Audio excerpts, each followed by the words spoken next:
Assalamualaikum warahmatullahi wabarakatuh. Ahlan wa sahlan. Hi everyone. Jumpa lagi bersama saya di channel yang membahas kisah para mu'alaf. Kali ini cerita yang akan kita bahas mengenai seorang pendakwah mu'alaf yang aktif diskusi lintas agama yang sering muncul menghiasi berbagai acara atau podcast di sejumlah platform media sosial yang pastinya kalian pasti tahu siapa beliau. Oke guys, tanpa banyak basa-basi, mari kita mulai. Here we go. Dondi Tan Susanto atau panggilannya Koh Dondi. Izin cerita ya Koh. Beliau adalah keturunan Tionghoa yang lahir di Melbourne, Australia. Beliau beragama Protestan, tapi Koh Dondi ini tumbuh besar di lingkungan mayoritas Muslim. Awal mulanya ayah Koh Dondi ini masuk Islam duluan, baru setelah itu disusul Koh Dondi. Koh Dondi ini dulunya mengira Tuhannya orang Kristen dan Tuhannya orang Islam itu sama. Jadi kayak satu bapak lain mak kata beliau, tapi ternyata berbeda kan. Singkat cerita, beberapa tahun sebelum Koh Dondi memeluk agama Islam, waktu itu beliau nontonlah YouTube. Tahu-tahu qadarullah nongol lah di beranda YouTube Koh Dondi ini video almarhum Syekh Ahmed Deedat berdebat dengan seorang pendeta.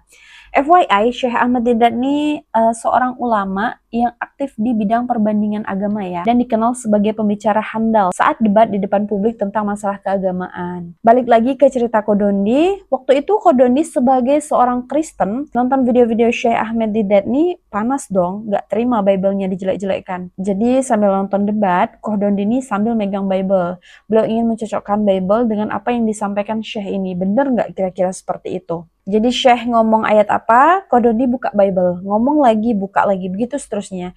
Habis semua video Syekh Ahmed Deedat ini ditonton, pindahlah nonton video-video Dr. Zakir Naik. Awalnya nggak terima, akhirnya Koh Dondi ini jadi sangat-sangat tertarik nonton video para ustadz-ustadz ini, karena mereka sangat berani memperdebatkan Bible saat itu. Akhirnya penasaranlah Koh Dondi ini kan, ini nih bener nggak sih yang diomongin penceramah orang-orang Islam di tentang Bible?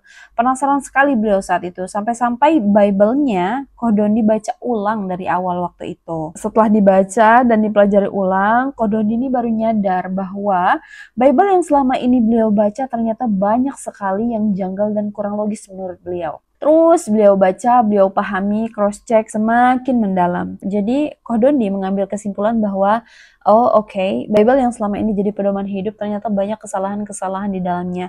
Kayak kesalahan ayat-ayat, kesalahan dalam ilmu sains, kontradiksi, plagiarisme, ayat yang tidak otentik, konsep ketuhanannya, dan lain-lain.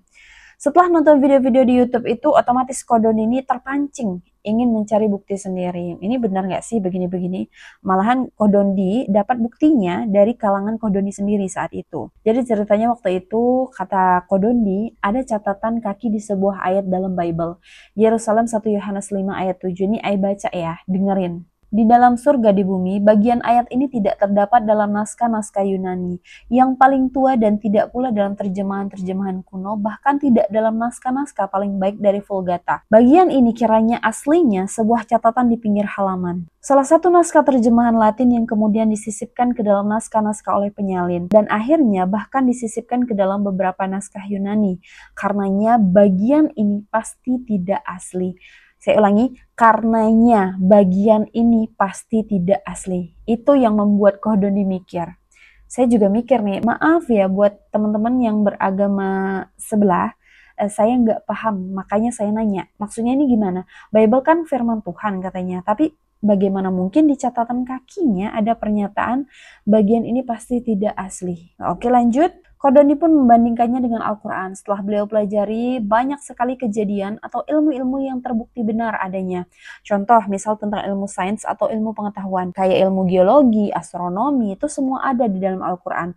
Tentang gunung-gunung, laut yang gak bersatu. Di dalam laut ada api, air di laut tuh ada yang tawar dan ada yang asin. Bintang ada yang mengetuk dan lain-lain. Sedangkan di zaman Nabi Muhammad waktu itu, alat belum lengkap. Belum ada apa-apa, tapi di Al-Quran itu semua ada ayatnya. Artinya yang nulis Al-Quran ini memang bukan manusia. Bagaimana bisa Nabi Muhammad mengarang itu semua? Sedangkan selain alat belum lengkap, Nabi Muhammad juga nggak bisa baca tulis. Tapi kembali lagi ya, Al-Quran itu hanya untuk orang yang mau berpikir. Ayolah guys, jangan menutup mata. Kita nggak maksa buat login, terserah mau kalian pilih agama Kristen, Buddha, Konghucu, Hindu, dan lain-lain. Tapi apa salahnya jadi orang kepoan dikit masalah agama? Apa salahnya mencari tahu sesuatu hal yang nantinya menentukan kematian kita sendiri di akhir hidup? kira-kira pasti nggak nih saya meninggal di agama yang benar? Dengan kondisi ya udah diam aja, terima aja. Toh ini agama dari lahir, dari nenek moyang, lalu plek mati. Harusnya nggak gitu sebenarnya. Kalian punya hak dalam memilih. Tapi sekali lagi, apa salahnya jadi orang kepoan dikit tentang agama? Oke, jadi kita lanjut ya.